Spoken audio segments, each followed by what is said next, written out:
Bom dia, bem-vindos ao vídeo que estamos gravando para o nosso canal Páginas Difíceis da Bíblia.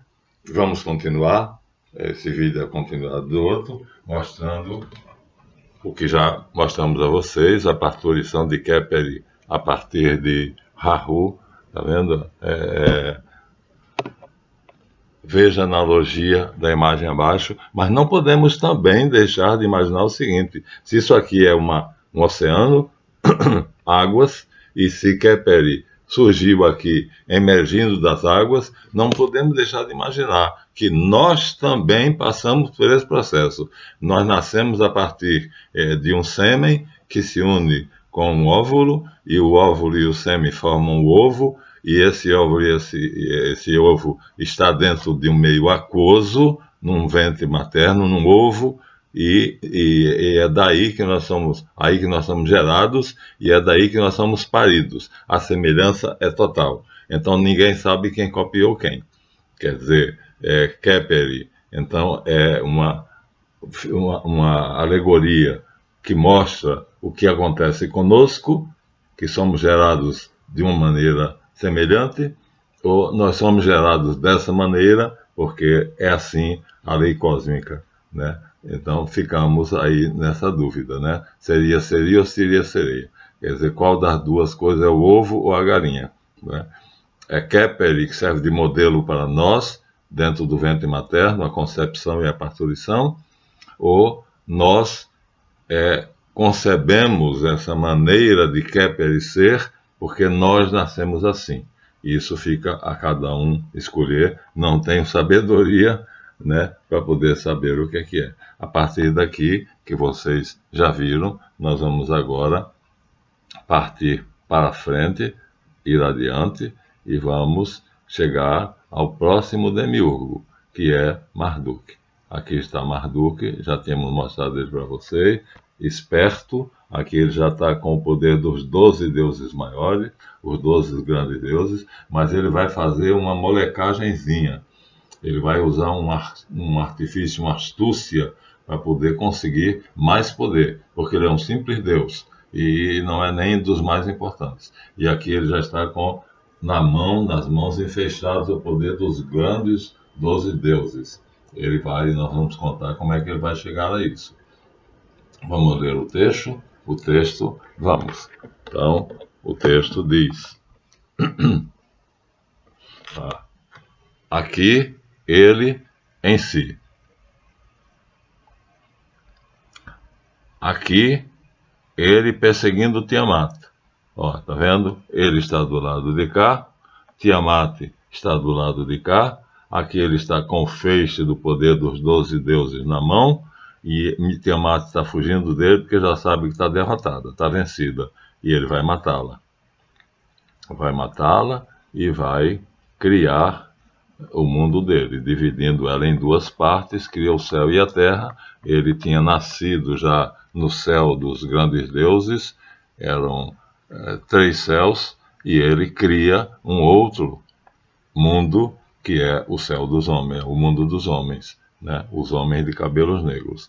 Então, aqui nós temos a terceira e última etapa, onde ele, aqui, com uma das armas recebidas dos grandes deuses, o arco, e com o vento mau, Imhulu, que é Omulu na Umbanda atual, quando o Tiamat, que é esse dragão aqui agora representado de outra forma, abre bem a boca para engoli-lo, ela escancara a boca para engoli-lo, e o que é que ele faz? Ele firma os pés, retesa o arco, dispara. Imhulu, Omulu, abre a boca de Tiamat e impede que ela feche. E quando ela não pode fechar, ele dispara a flecha. A flecha encaixa-se na garganta dela, ele dispara outra, se encaixa no estômago dela e ela é morta. Então, em 3 etapas, temos ele correndo atrás dela para matá-la, já o poder dos grandes deuses, os 12, e aqui ele já está com um arco e uma flecha, que não é um poder dos grandes deuses. Aqui já é o poder dos 300 deuses. O arco e a flecha, e Imholu também não é poder dos grandes deuses. Ou é? Imhulu, Omulu, na verdade, significa o pai, Obalu Aê. Omulu, Imhulu, é a face negativa de Obalu Aê. Então aqui Tiamat está sendo morta por Marduk. Aqui Marduk está então na sua epopeia, na sua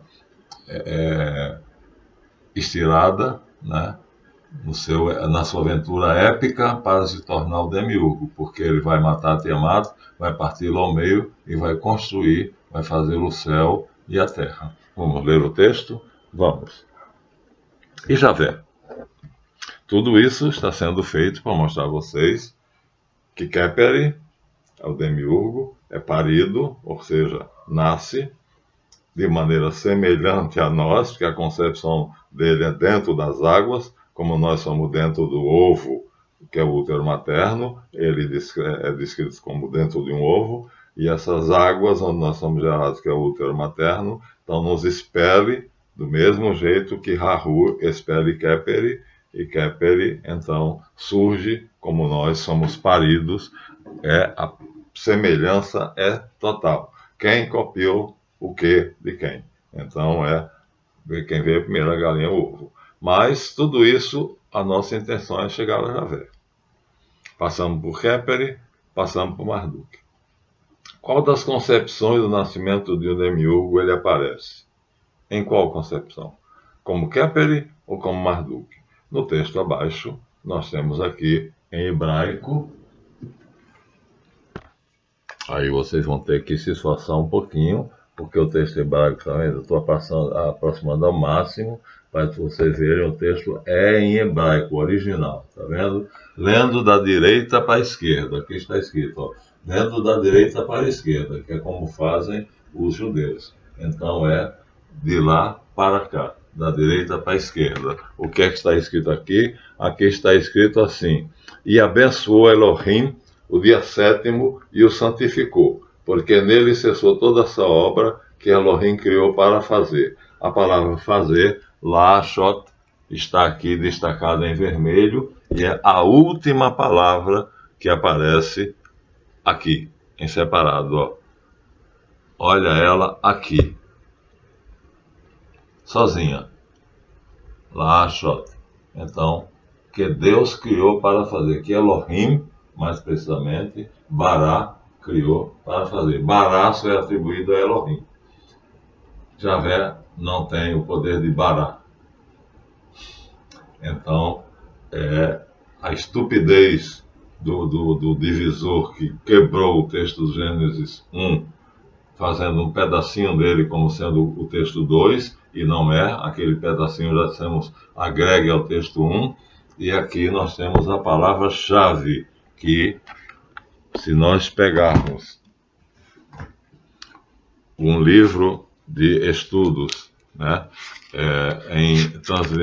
interlinear, inglês-português, nós vamos com muita facilidade encontrar a mesma palavra. Aqui, ó. Depois vamos comparar, ela está aqui, ó. Lashot. Ó, tá vendo? Isso aqui é um Lamed, depois vem um Ain, depois vem um Shin, depois vem um Val, depois vem um Tal. Lashot. É a mesma palavra. Talvez vocês não consigam memorizar, né? Lashot, ela está grifada. Mas está aqui.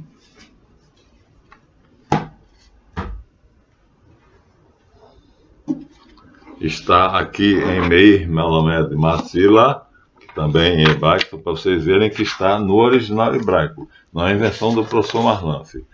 Aqui temos o idiota que separou Gênesis 2 do Gênesis, que essa parte aqui é do Gênesis 1, esse pedaço aqui é do Gênesis 1, e o idiota que fez a separação colocou 2 aqui, na verdade, essa parte aqui. Então destaquem e joguem para cima, e coloquem o 2 aqui. Esse é o dia da criação, esse é o momento da criação, tal. E então o que é que está aqui, né, no capítulo 3, então está aqui em Meir Melamed Matzila, a mesma palavrinha, olha aqui, ó, Aqui vai aproximar bem. Aqui a primeira letra é um lamed, com esse bigolinho para cima, parece uma pua. Depois o aim, depois o shim, depois o val, depois o t. Lashot. No texto original hebraico é para fazer. Que criou Deus para fazer. Que Elohim, Deus criou para fazer. A dúvida no original hebraico é Meir Malamed, no original hebraico, no texto de estudos que nós usávamos no Mosteiro São Bento, aqui nós passamos uma caneta em cima para poder ficar bem distinguido, bem ressaltado. Tá vendo? Ó, talvez você não conhece hebraico, então vamos fazer um esforçozinho para conhecer. Ó. Essa primeira letra aqui, tá vendo? Parece uma pua, é uma L, lamed. Aim, que parece um Y, Shim, que parece um barquinho com 3 velas, Val e tal. Lashot. Então, nos dois textos, em hebraico original, é que Elohim criou para fazer. E aí eu peguei um texto, copiei e colei, para colocar no nosso trabalho para ele ficar completo, e aí aqui está nesse quadradinho aqui, ó, nesse retângulo aqui em cima está o texto quase todo, e aqui, agora vou apontar com o dedo da mão esquerda, né? Aqui, aproximar bem, está a mesma palavra, tá vendo? Ó? Isso é o original hebraico. Então, olha, é daqui para lá. Então, aqui está lamed, ain, shin, val, tal. A palavra é a mesma, lashot. Isso aqui foi copiado e colado da Stuttgartiana. Portanto, querem fazer a gente de doido, querem fazer a gente de burro, querem fazer a gente de maluco. Então, os textos originais dizem claramente que Javé foi criado para fazer. O texto, na tradução de Meir Malamed Metzila e na tradução da editora Kregel, acho que não tem autor, porque é um livro universitário. Né? Não tem quem foi que fez, diz apenas que é a editora Kregel e mais nada. Mas, nos textos hebraicos, Livraria do Congresso, catálogo tal, Kregel produz. Né? Hebrew Old Testament, só diz que é o Antigo Testamento hebraico. Hebrew Old Testament, the Interliteral Translation, with the King James Version and the Revised Version, convenient placed in the margins for ready reference, and with explanatory textual footnotes, complemented by tables of the Hebrew verb and the Hebrew alphabet, by, agora está aqui o nome do autor, então tem o autor, ó, George Ricker Berry, PhD. Então o autor está aqui, George Ricker Berry, PhD. Ele é o autor desse. Então, George Ricker Berry, PhD, é quem nos apresenta o que nós mostramos a vocês. O rabino da Flórida, Meir Melamed Matzila, a mesma coisa. O texto que nós copiamos e colamos no nosso trabalho aqui, né, fica menos nítido porque fica pequenininho, mas nós colocamos a palavra Lashot, né, que é como é pronunciado em hebraico, e ela aparece aqui, né, no original, escrita no original, tá vendo? Ó? Lida daqui do meu dedo para lá. L-A-Sh-O-T.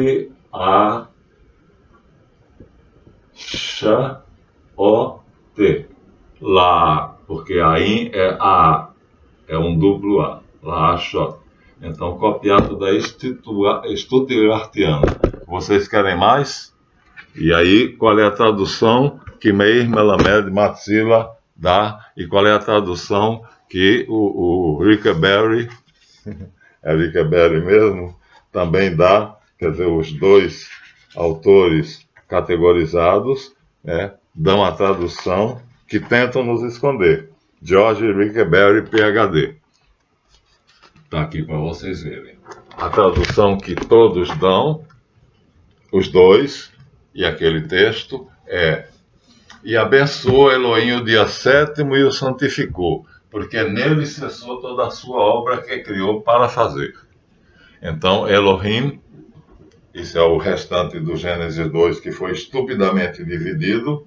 O Gênesis 1 tem um pedaço que é numerado 2, mas é do Gênesis 1, então vamos tirar essa estupidez daí e agregá-lo ao Gênesis 1, já dissemos isso, e aí começa lá o Gênesis 2. E a palavra então é Lashaot. Aqui eu coloquei, mas ela ficou muito pequenininha. Acho que aqui vocês não conseguirão ver. Aqui está muito pequeno, né? Mas ela está separada. A palavra Lashaot. Então, não temos como fugir, há um complô então entre os tradutores, porque de todas as Bíblias que eu tenho aqui, olha, eu tenho 3, eu tenho a Bíblia Batista, é da minha esposa, que é evangélica,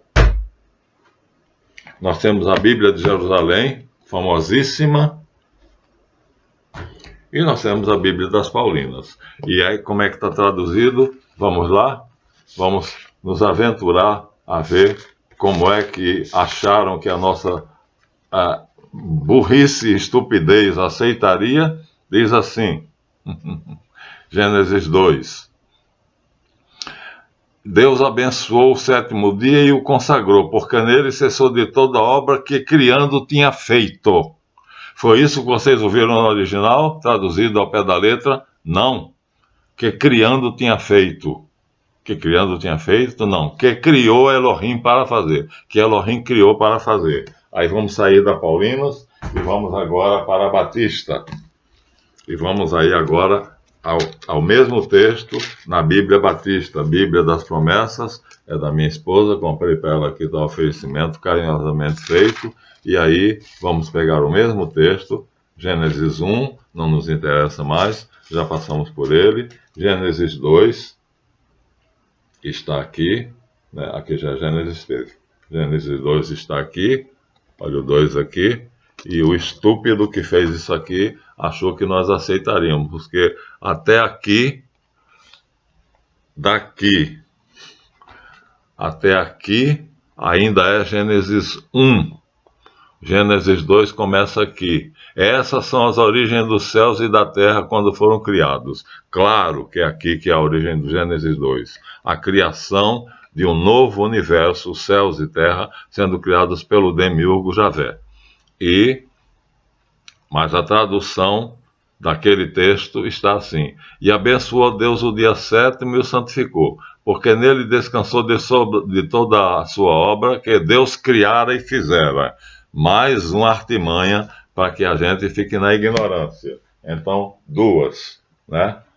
A primeira, das Paulinas, a Bíblia em que eu mais trabalho, e a segunda, Batista. Vamos à terceira, uma Bíblia que tem a bola cheia, uma das melhores Bíblias para estudo, a Bíblia de Jerusalém. Então vamos ver como é que ela apresenta essa tradução no complô de tornar a gente ignorante e esconder que Javé é o demiurgo, portanto que há um Deus maior e um Deus menor. Então aqui começamos Gênesis 1, passamos aqui e chegamos a Gênesis 2, de novo aquela estupidez, esse pedaço aqui não é Gênesis 2, sobe ele, apaga esse 2 aqui, apague o 2, sobe esse pedaço, porque é o complemento do Gênesis 1, e diz assim: foram concluídos assim, portanto é a conclusão de Gênesis 1, o céu e a terra com todo o seu aparato. Deus concluiu no dia sétimo a obra que fizera e descansou. Deus abençoou, pois, o sétimo dia e o santificou, pois nele descansou de toda a sua obra da criação. Ah, meu Deus do céu! Estão pensando o quê? Que nós somos burros. Então aqui, ó, não tem uma única Bíblia traduzida que tenha a tradução de acordo com o original. Mas isso não é culpa do primeiro tradutor. Porque o primeiro tradutor, quando só lia quem sabia grego, hebraico e latim, São Jerônimo, na Bíblia Vulgata, ele vai traduzir exatamente de acordo com o original. Vou abrir aqui a Vulgata Clementina, famosíssima, embora tenha valor mais histórico. Tá vendo? Ó? Bíblia Sacra, Bíblia Sagrada, Vulgata Clementina. Então, feita por Jerônimo. E aí, o que é que acontece? O que acontece é que quando nós vamos ao texto, que está marcado aqui, nós encontramos a mesma estupidez da divisão de Gênesis 2, que eu disse, apaguem o 2 e levem isso para cima para completar. Agora vamos ver a tradução, como é que São Jerônimo coloca, é em latim. Vou ler em latim e depois vou traduzir, porque em latim é muito fácil. Diz assim,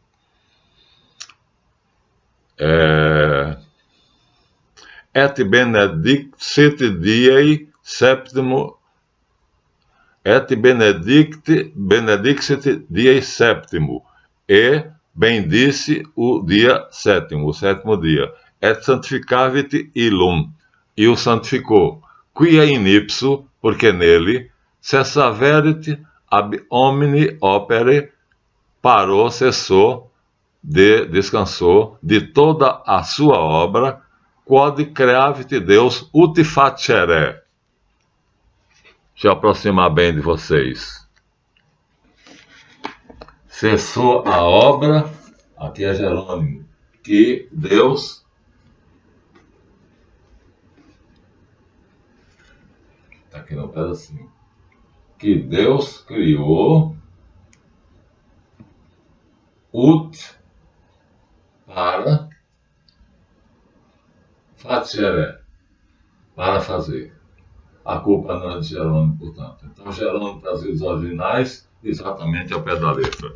Então, nós só podemos, por isso que o Papa proibia que os ignorantes lessem a Bíblia e a traduzissem. Porque aqui nós temos hebraico e latim, eu não tenho a grega, a Septuaginta, mas sem dúvida estará do mesmo jeito, porque eles não esconderam isso. Javé é o demiurgo.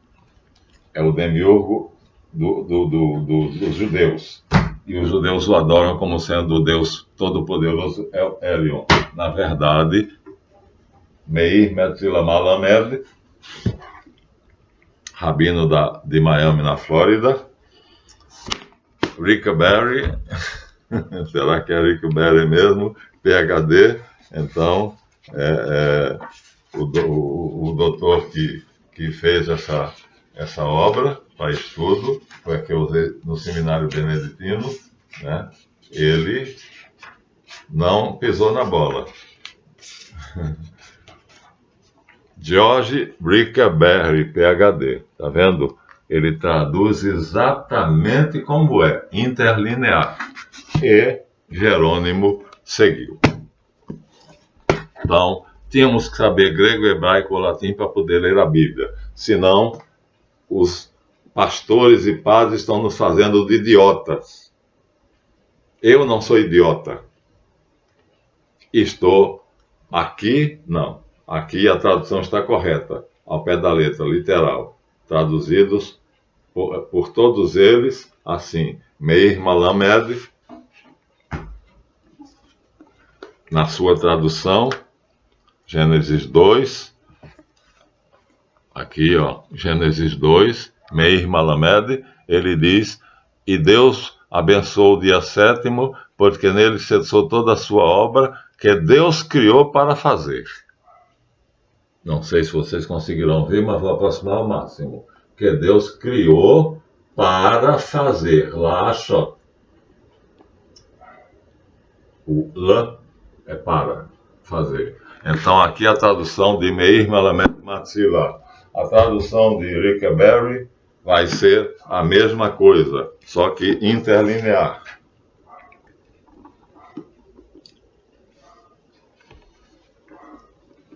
Vou ler em inglês.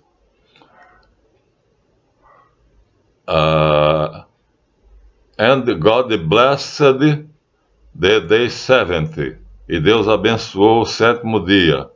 And sanctified it. E o santificou. Because in it, porque nele, he rested. Ele descansou de todo o seu trabalho que ele tinha criado para fazer. Lashot. A tradução é exatamente a mesma. Aqui, ó. Lashot. A palavra está aqui. A tradução é igual.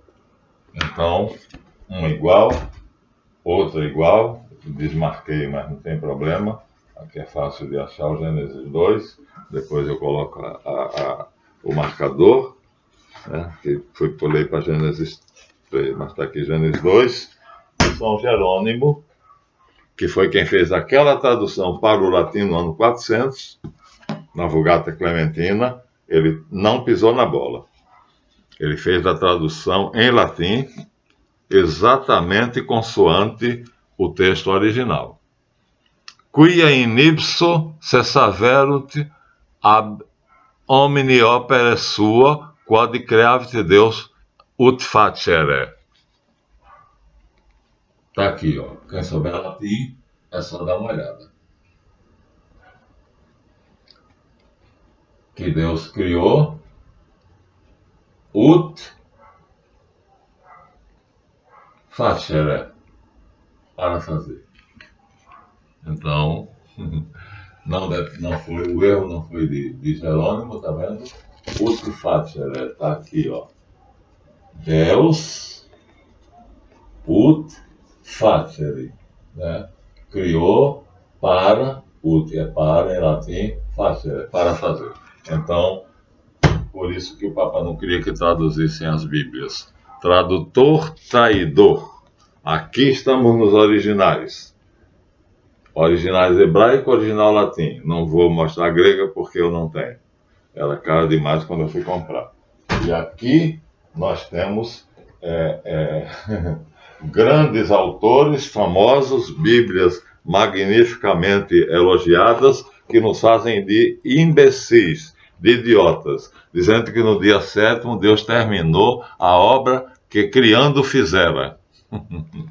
Bem diferente dizer que Deus terminou a obra que criando fizera e dizer que Deus criou para fazer, ou seja, um demiurgo. Assim como Kepler foi criado para fazer, assim como Marduk recebeu os poderes dos deuses superiores, dos 12 grandes deuses, e os poderes dos 300 deuses menores para matar Tiamat, para fazer um mundo, que ele partiu ela ao meio, fez o céu, metade a terra. Então todo demiurgo é criado para fazer, e Javé é um demiurgo porque o texto em hebraico é claro que Deus criou para fazer, que Elohim criou para fazer. Então estão fazendo a gente de idiota, estão achando que nós somos tolos, e nós estamos sendo, porque chega um pastor numa sala ou numa igreja, dependendo da capacidade que ele tem financeiramente,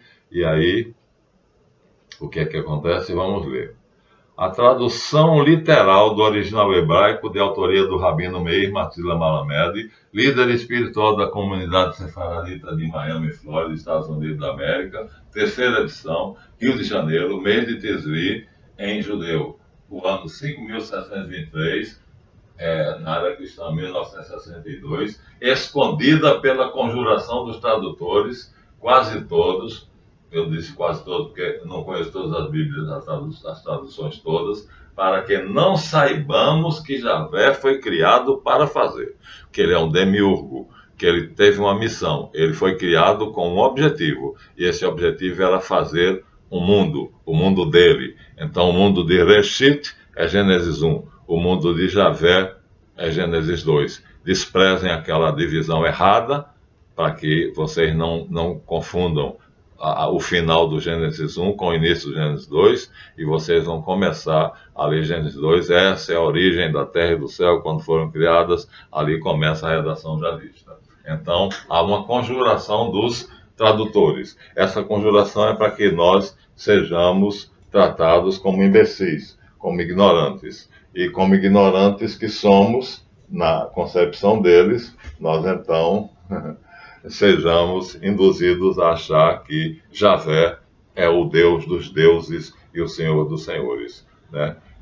O rabino Edward Sklar diz claramente que isso foi feito no século IV, no exílio babilônio, que Esdras foi quem fez isso aí. Ele é o redator final, é ele que dá o acabamento final à Bíblia, e então ele dá um jeitinho para que os escribas vão influenciando as traduções, os comentaristas vão fazendo isso, mas não é ele quem faz, porque ele ainda usa o original em hebraico, né? E a tradução dos 70 não é dele, é grega, é do Sinédrio, embora o Sinédrio já seja manipulado por ele, mas não é ele. Então é uma conjuração, uma conspiração para nos enganar, para dizer que há um único Deus, El, mas esse único Deus criou um Deus menor, ou seja, o demiurgo.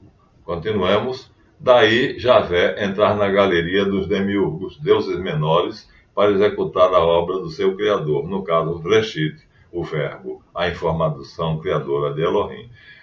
Demos, portanto, aqui 3 demiurgos, vou passar um pouquinho do tempo, nascidos de modo diversos. Képeri no Egito, Marduk na Babilônia, Képeri do jeito que nós nascemos, gerado no ovo materno, no útero materno, na água e paridos. Assim é Képeri.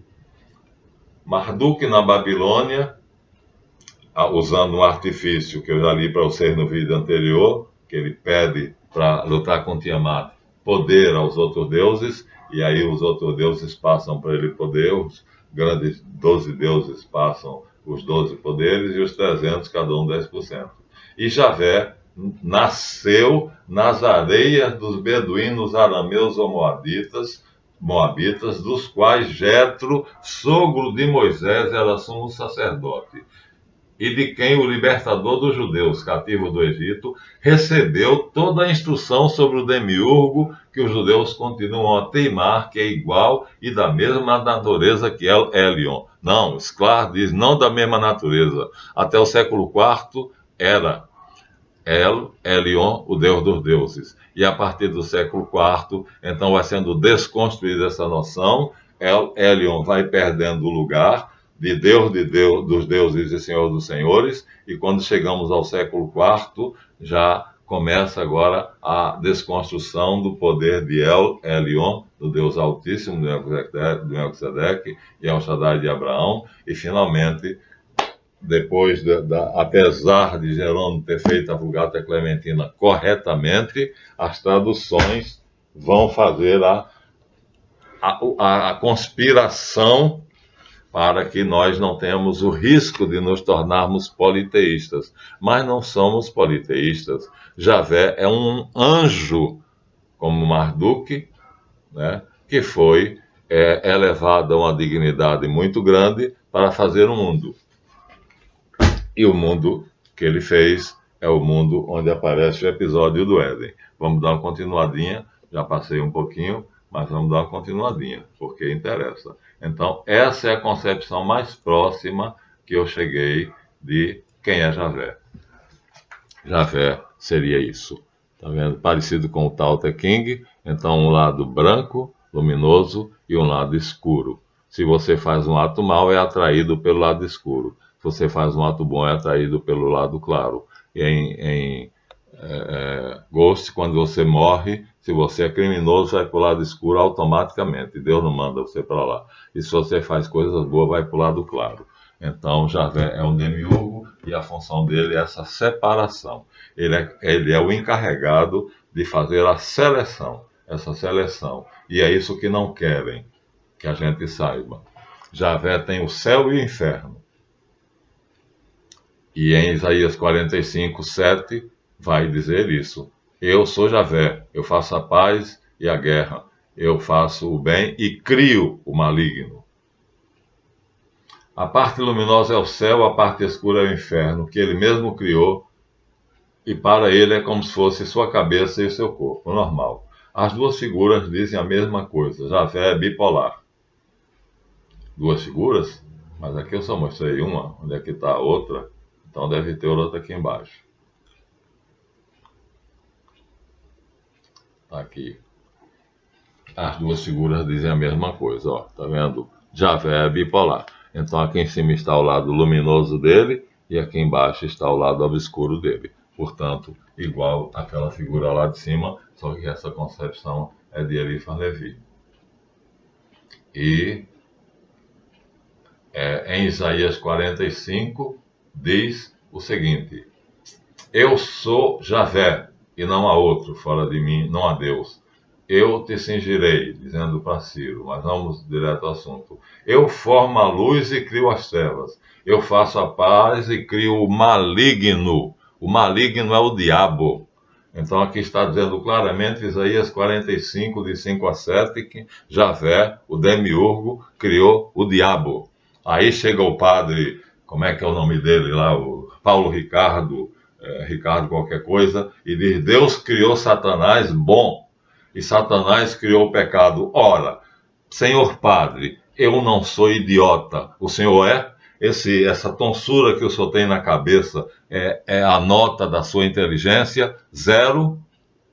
Por quê? Se Deus é o criador de tudo, nós dizemos, creio em um só Deus, Pai Todo-Poderoso, Criador do céu e da terra, e de todas as coisas, as visíveis e as invisíveis. Ora, se Deus é o supremo Criador e único de todas as coisas, como é que você vai dizer no seu vídeo que que Deus criou o mal? Não, que Deus não criou o mal. Ele criou Javé, ele criou o anjo Satanás, bom. E Satanás é que, tendo o poder de criar, lógico, criou o mal. Então ele joga para Satanás a culpa de ter se transformado de bom em mal, não se sabe como, assim, plash, no ato de mágica, mas Isaías diz que é o contrário, que Javé, quando criou Satanás, já o criou mal, maligno. Eu faço o maligno, eu crio o maligno. Então, é assim que está. Então, não vamos nos deixar iludir e vamos acabar com essa conspiração diabólica e imoral, né, que tenta nos fazer de idiota. Então, o que é que acontece? Acreditamos sinceramente, com base nos nossos estudos, que essa cena abaixo, agora vou mostrar, foi cuidadosa, minuciosa e meticulosamente planejada por Javé. Então, isso aqui foi tudo planejado por Javé. A expulsão do paraíso, ou seja, a criação do mundo dele, do mundo dos deuses, o Éden, e depois a proibição dos homens, do ser humano, de comer a árvore do bem, do fruto do bem e do mal, né? Aqui, e os expulsar do paraíso. Tudo isso foi meticulosamente planejado por Javé. Acreditam? Não tem que acreditar. Tem apenas que perceber. Aqui está no desenho de Gustavo Doré. E por quê? Agora tem um motivo. Tem um motivo que Javé está obedecendo às ordens de Elohim. Pois ele necessitava, Javé, que o homem criasse um mundo no qual tivesse o poder de estabelecer o que era o bem e o que era o mal. Então a função de Javé era criar um mundo, ele criou o dele, e fez com que o homem criasse um mundo. Ele é o mentor intelectual do pecado. Ele é o criador do diabo. A serpente do Éden foi criada por Javé. Isaías 45 diz isso claramente. E o texto do Gênesis 2 diz, e a serpente era o mais astuto de todos os animais do Éden. Portanto, fazer a batalha entre Adão e Eva, dois seres pequenininhos, de uma inteligência medíocre, né? Discutindo com a serpente, que era Lilith, Samael, ou qualquer outro demônio que tinha uma inteligência fabulosa, porque era um anjo, né? discutindo com o homem, é claro que ele vai seduzi-los, ele vai vencê-los e eles dois vão cair. Isso tudo, essa queda, já é prevista por Javé. Por quê? Porque num livro, num trabalho que nós temos dos essênios, está feita a metáfora dizendo exatamente isso. Javé planejou tudo isso para poder fazer uma seleção entre os bons e os maus. E os bons serão atraídos para o lado luminoso dele, e os maus serão atraídos para o lado trevoso dele, o lado sombrio. E aí era necessário, portanto, que ele desse ao homem o poder de criar humano. Então ele criou Adão. Adão está feliz no paraíso. Devia ficar ali. Mas Adão não fez nada. Aí ele disse, pombas, não era isso que eu queria. Aí pegou Adão, uma costela de Adão, não tem nada a ver com costela no lado, e criou Eva. E Adão e Eva aí estão dançando lá, ali, lá. Pombas, aí não era isso que eu queria. Aí ele cria a serpente, o maligno, o diabo. Ele criou o diabo, mau. Não é como o padre Ricardo, lá Paulo Ricardo, sei lá, diz, criou Satã bom, e Satã, por um ato de si mesmo, se tornou mal. Então Satã é um Deus criador. E nós, então, somos idiotas porque recitamos o credo dizendo assim: creio em um só Deus, Pai Todo-Poderoso, Criador do céu e da terra e de todas as coisas visíveis e invisíveis. Só há um Criador supremo, Criador de todas as coisas, as visíveis e invisíveis. E esse Deus cria Javé. E é Javé quem cria o diabo. Tá claro? Mas Javé tem um motivo para criar o diabo. É fazer uma seleção.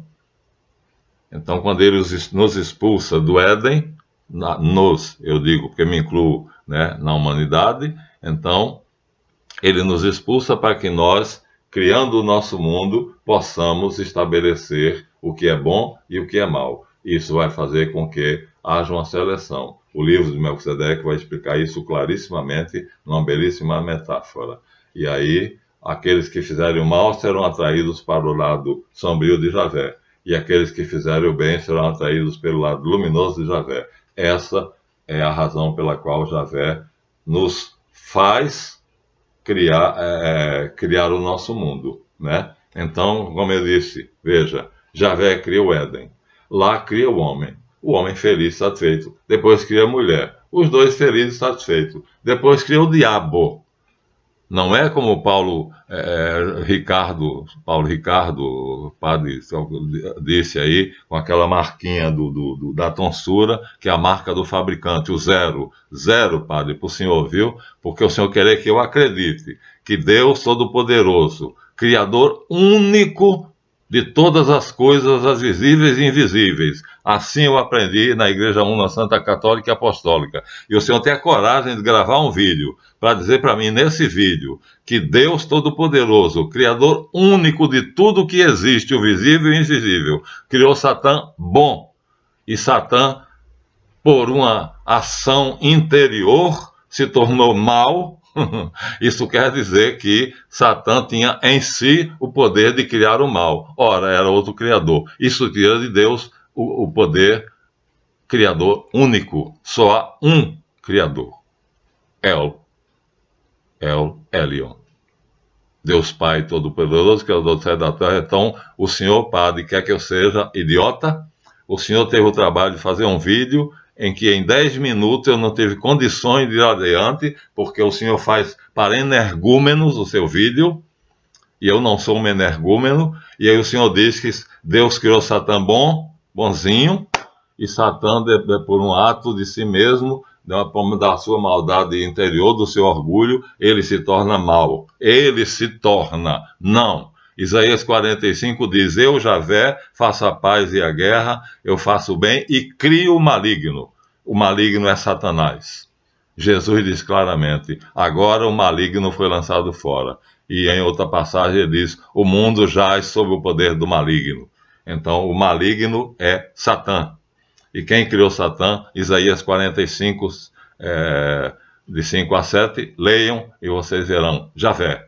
E ele diz arrogantemente, eu faço a paz e a guerra, eu faço o bem e crio o maligno. Então, padre José Ricardo, seja lá como for, não tenha o trabalho, tenha vergonha de criar, de fazer um vídeo para me dizer que há outro Criador que não é Deus Pai Todo-Poderoso, porque assim o Senhor está contrariando o credo e está quebrando o dogma, porque a reunião que criou a Igreja Católica estabeleceu 3 características, os mesmos livros canônicos, a mesma hierarquia e o credo, o símbolo apostólico. E o Senhor está dizendo que o credo está errado, ao dizer que Deus Pai Todo-Poderoso, Criador do céu e da terra e de todas as coisas visíveis e invisíveis, criou Satã bom, e Satã tinha o poder de de tornar esse bem em mal, ou seja, de criar o mal. Ele criou o pecado. O Senhor diz isso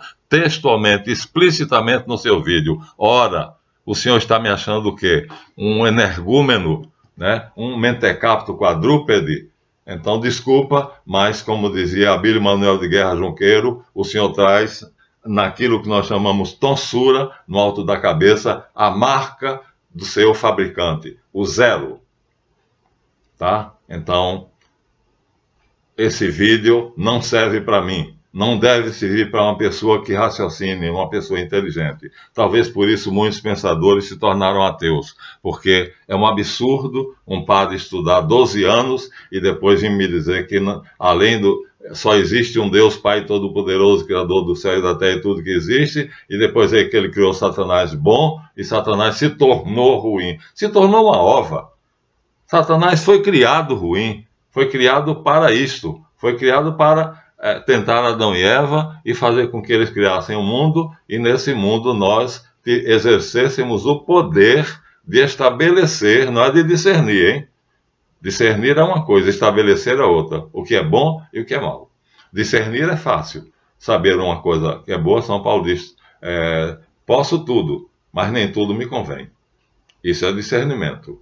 Agora, Adão e Eva não. Criamos o mundo, Adão e Eva são mitos, mas criamos um mundo onde nós estabelecemos, determinamos o que é bom e o que é mal, o que é o bem e o que é o mal. Isto é o motivo da criação do nosso mundo. E tudo isso estava planejado. E aquela cena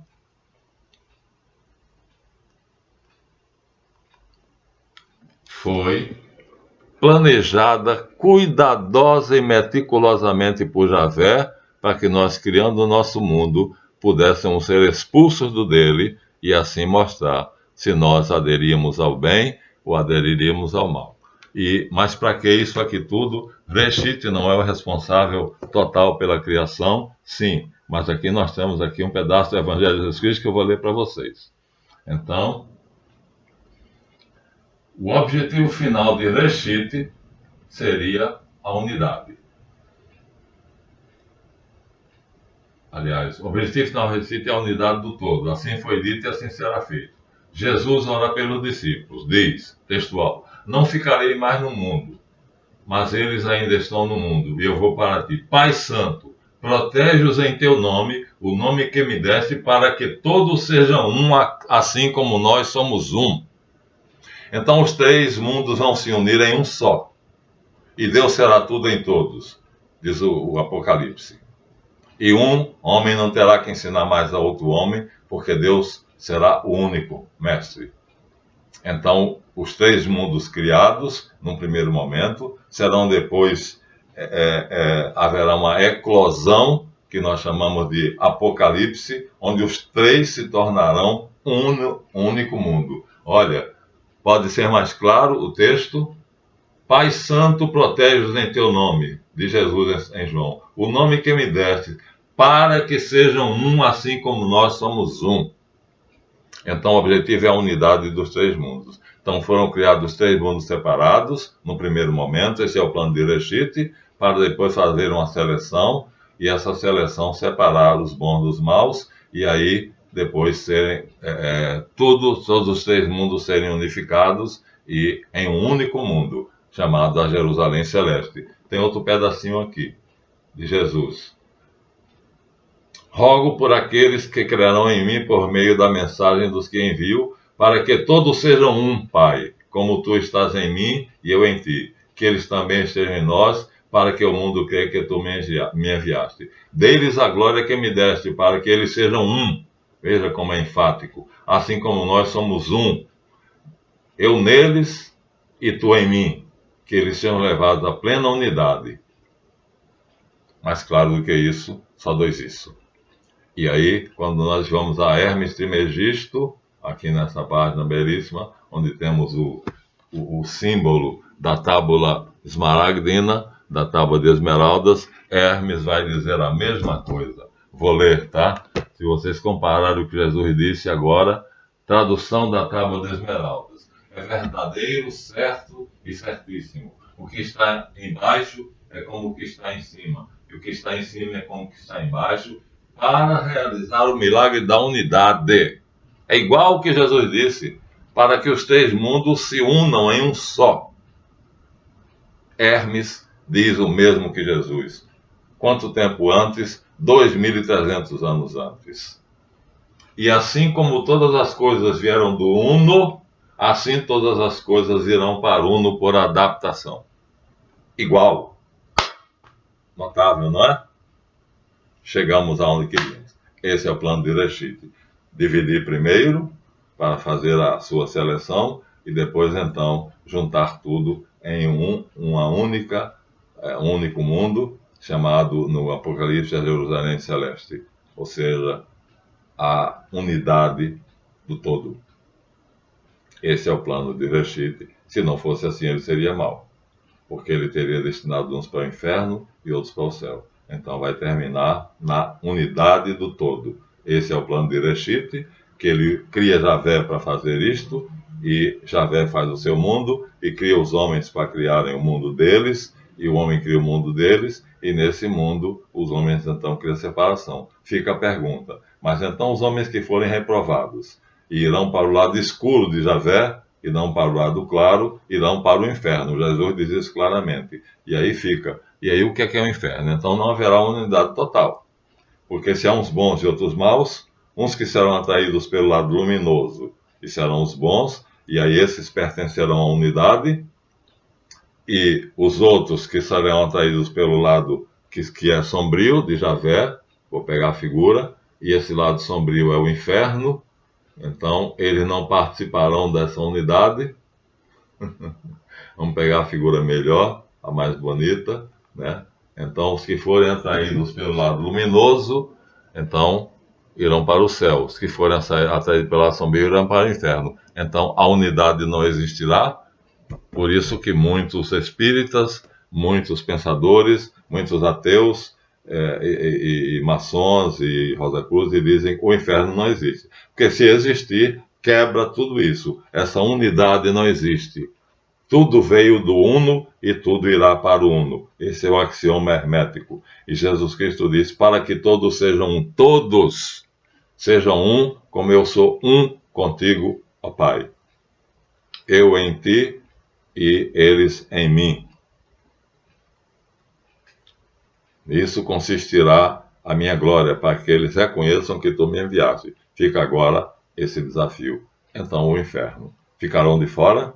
Aqueles que não forem para o lado luminoso de Javé ficarão de fora. Então já dissemos uma coisa aqui que Carlos, você estava doido para saber. Por que então Javé planejou, ele é o mentor intelectual do pecado, é ele que faz com que a serpente Lilith seduza Eva, Eva seduz Adão, eles criam o mundo dos titãs, o nosso, e nós vamos ser exilados para cá, e aqui seremos selecionados. E ao sermos selecionados, cabritos e bodes, cabritos e ovelhas, trigo e joio, e aí cria-se o grande impasse. Então, o inferno, que será o assunto discutido no próximo vídeo. Então, se há o inferno e o céu, então não terminará no grande todo, no grande uno, na unidade.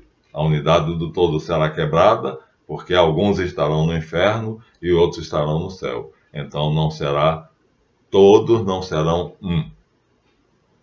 Para a realização da coisa una, diz Hermes. E como todas as coisas vieram do Uno, diz Hermes, assim todas as coisas voltarão para o Uno por adaptação. E Jesus Cristo diz: para que eles sejam um, como eu sou um contigo, ó Pai. Então Hermes e Jesus combinam. E aí fica a questão. Mas o inferno então quebraria essa noção de unidade. Fica esse desafio para que vocês pensem, mas que vocês já compreendam, porque Javé planejou o pecado de Adão e Eva, fez tudo para executá-lo, executou, e aí nós criamos o mundo dos titãs. Mas a ideia de Reshit é que os três mundos sejam reunificados e tudo volte ao todo uno. Mas a questão do inferno católico vai colocar isso em xeque. E os que forem para o inferno não participarão do uno, esse será o desafio, o grande desafio que nós enfrentaremos no terceiro vídeo. Até lá.